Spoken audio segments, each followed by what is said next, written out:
देवा,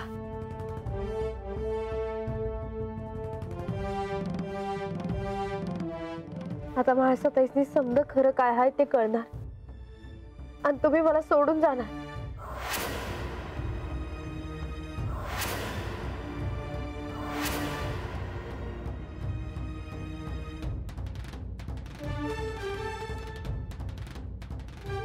हे काय पाहते मी?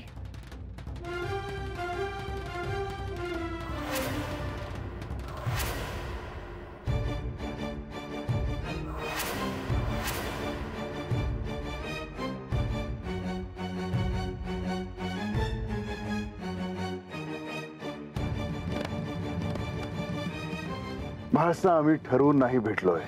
तुम्ही मला दिलेले वचन मोडलं आहे। महासाताई, यामध्ये यांची काय बी चूक नाही। म्या त्यासनी भेटाया आल्या। हो, तू यांना सावरून घे आणि हे तुला सावरून घेतील काय? महाराज, तू साधना करून आली आहेस, तुला तुझ्या क्रोधावर नियंत्रण ठेवावं लागेल, नाहीतर जी तपश्चर्या केली आहे ती व्यर्थ जाईल। संपलंय सगळं। तुम्ही माझ्या अपरोक्ष हिला भेटून सगळं संपवून टाकलंय। हे धरती माता, मला तुझ्या पोटात का नाही घेत? हे आकाश देवता, या अथांग अवकाशात मला समाप्त का नाही घेत? हे अग्निदेव, तू मला भस्म का नाही करून टाकत? एकतर मला संपवून टाक, नाही तर सगळं चराचर नष्ट कर।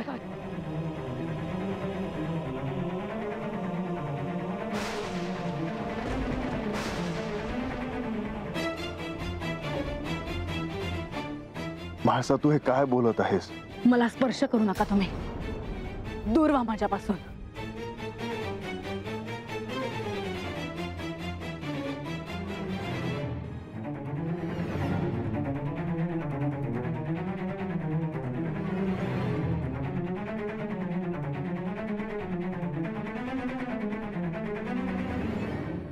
देवा, आता आपल्याला आणि बाणाईला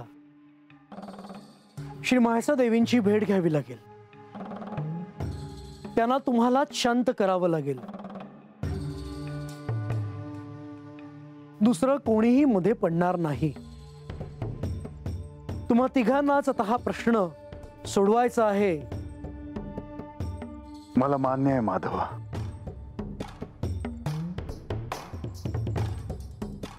बानू,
महाराज, किती दिवसांनी गडावर आली आहेस, परंतु अशी रागावली का आहेस?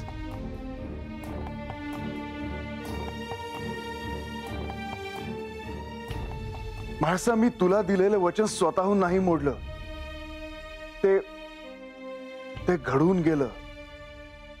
काही क्षणच आम्ही एकमेकांशी बोलत होतो।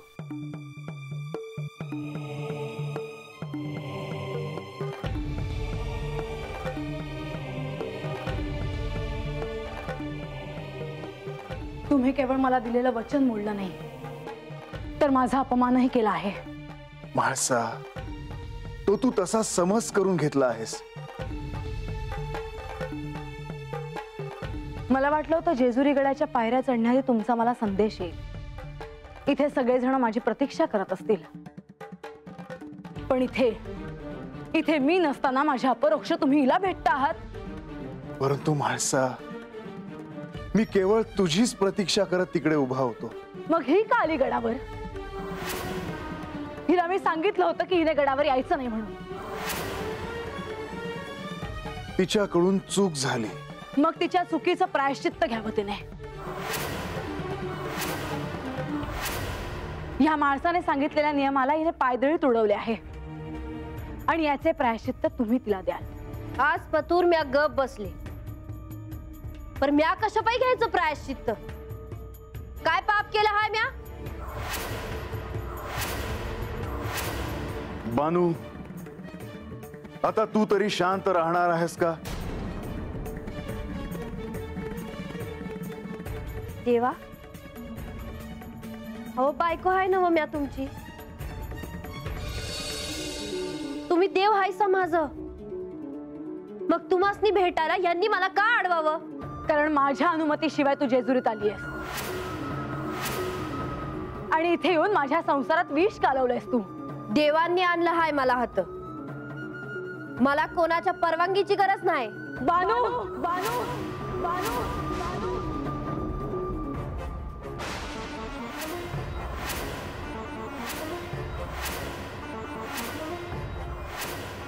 तुम्ही दोघेही शांत होणार आहात का?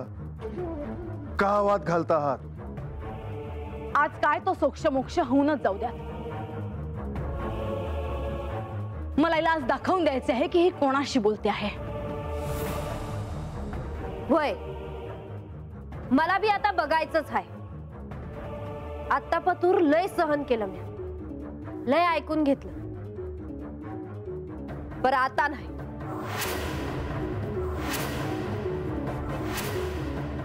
बानू, एक ध्यानात ठेव, सूर्योदयानंतर मी तुला जेजुरीत राहू देणार नाही. तुम्ही सांगितलं म्हणून मी जाणार नाही. आज पतूर लय ऐकलं तुमचं, पर देवांनी मला हात आणला आहे. त्यांनी सांगितलं तर मी जाईन. पाहिलं काय बोलतीये ही? मी सांगितलं होतं ना, एक ना एक दिवस ही गडावर येईल. एवढंच काय, हे जे सिंहासन आहे याच्यावर बसण्याची महत्वाकांक्षा आहे हिची. म्हाळसा, हे खरं नाहीये. तू केवळ तुझ्या रागाच्या भरात हे बोलत आहेस. मी जे बोलते आहे ते खोटं आहे असं कसं म्हणता आहात तुम्ही? आणि हिच्या देखत तुम्ही मला खोटं ठरवता आहात? म्हाळसा, या सिंहासनावर तुझा जो अधिकार आहे तो अधिकार मी कोणालाही देणार नाही. आणि याआधीच मी तुला तसं वचन दिलं आहे. पण आताही तुम्ही मला शब्द दिला होता की 1 मास तुम्ही हिला भेटणार नाही.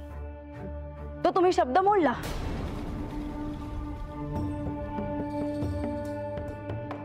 मग कारण काहीही असेल, उद्या तुम्ही तिला सिंहासनावर बसवताना मला काहीही कारण द्याल.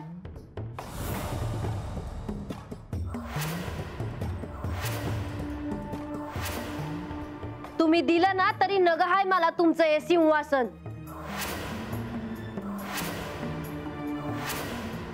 त्या परीस मला देवांचं मोल जास्ती आहे.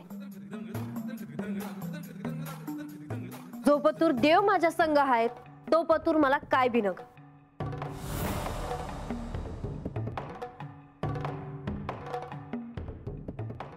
देव माझे आहेत असं सगळीकडे सांगत फिरतेस ना तू, असंच मिरवतेस ना. पण एक ध्यानात ठेव, तुला इथेच ठेवून मी देवांना कैलासात घेऊन जाणार आहे. त्यो दिस तर येऊ द्या, मग बघू काय होतंय ते. बानू, तू म्हाळसेशी असं बोललेलं मला नाही आवडलेलं. हा वाद इथेच थांबव.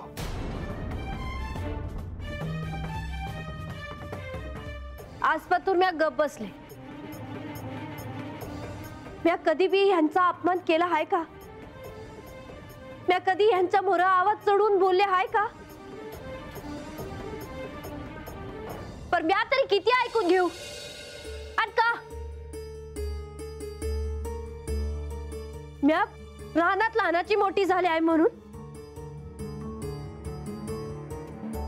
मी तुमच्या परीस गरीब घरात राहिले आहे म्हणून? का इंद्रदेवांनी मला सोडून दिलं म्हणून? मान्य आहे, तुम्ही दोघींनीही खूप सहन केलं आहे, खूप दुःख भोगलं आहे.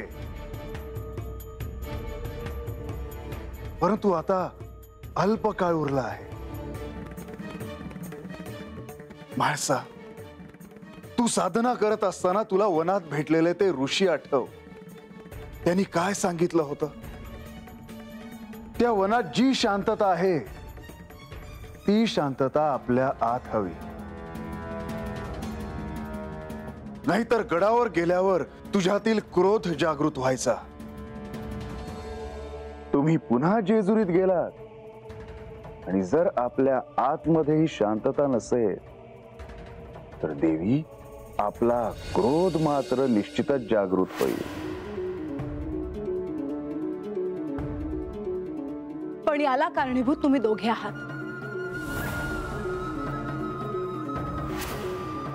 माझ्या प्रत्येक सुखाच्या क्षणात तुम्ही दोघं आडवे आला आहात.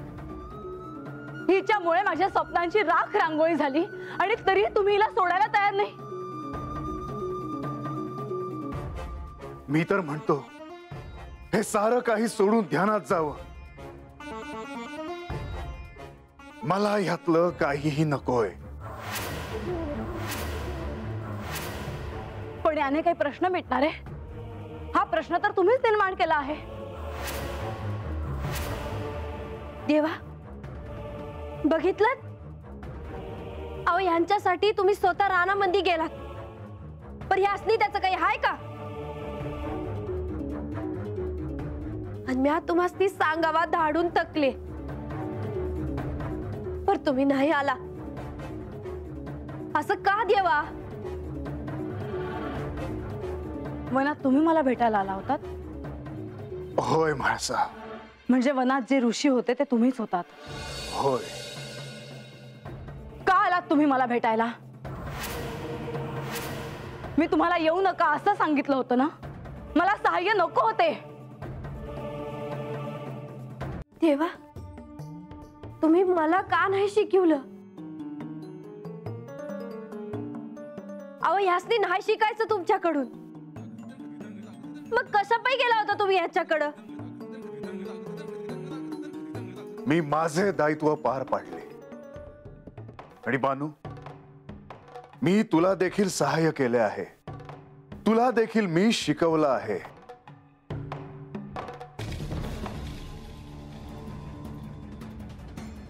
केवळ शिकवून तुला सत्य नाही समजणार. त्यासाठी दृढ निश्चय हवा, संकल्प हवा. त्यात सगळ्यात महत्वाचं असतं आपल्या आराध्यावर आणि आपल्या पतीवर प्रेम करणं. ते तुला कसं जमेल? कारण तू कितीही नाही म्हटलंस तरी मनात लोभ ठेवून तू इथे आली आहेस. हे या अगोदर बी तुम्ही बोलला होता, पर आज देव मोहर आहे की मला देवासनी विचारायचं आहे. देवा, चंदनपुरीत तुम्ही 12 वर्ष राहिलात, त्यातनं मला हात घेऊन आला. पर आज पातूर एक तरी दागिना मागितला हाय म्या तुमच्याकडं? कधी धन मागितला हाय स्वतःसाठी? म्हाळसा, तू तिच्यावर केलेल्या आरोपात काहीच तथ्य नाही. मग ही इथे का आली? असं काय आहे की तुम्ही तिला इथे घेऊन आला आहात? असं काय आहे तिच्यात जे माझ्यात नाही? म्हाळसा, तशी वेळच आली आहे म्हणून आज मी तुला त्या सत्याचा काही अंश सांगतो. म्हाळसा, गत जन्मात मी हिला तिच्याशी विवाह करण्याचे वचन दिले होते.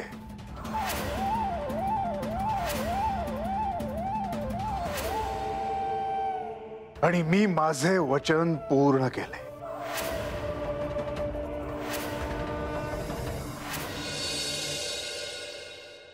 देवा, नुसतं वचन दिलं म्हणून लगीन केलं तुम्ही माझ्या संग?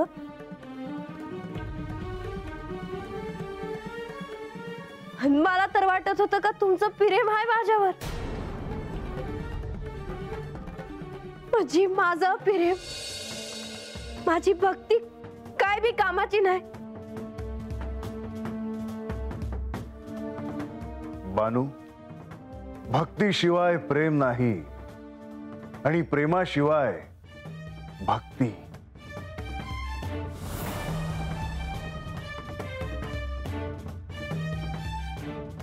देवा,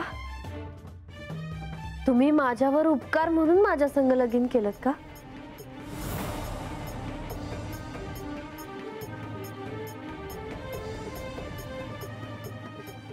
नाही बानू. बानू, तुझ्याशी विवाह करणं हा माझ्यासाठी फार मोठा निर्णय होता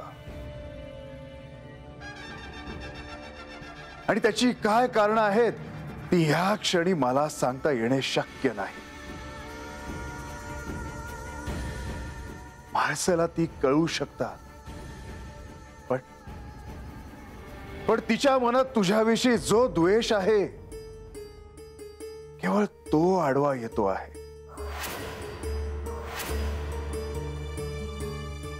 या साऱ्यात माझा काय संबंध? तुमच्या वचनात माझ्या आयुष्याची आहुती का दिली तुम्ही? म्हाळसा, ह्या प्रश्नाचं उत्तर तुला समजू शकतं आणि ते समजण्यापासून तू काही अंतरच दूर उभी आहेस. परंतु ते समजण्यासाठी तुला शांत होणं भाग आहे. म्हाळसा, जी तपश्चर्या तू केली आहेस ती व्यर्थ नको जाऊ देऊस.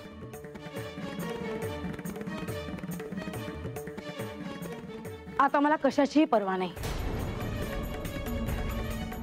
आता माझ्या सहनशक्तीची परिसीमा झाली आहे. मी आता कोणतेही दुःख सहन करणार नाही.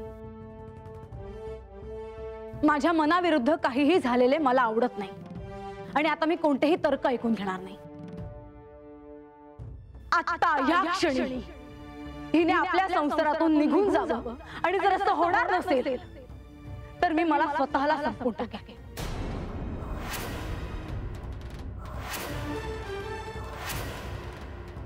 आता हा निर्णय तुम्ही घ्यायचा आहे.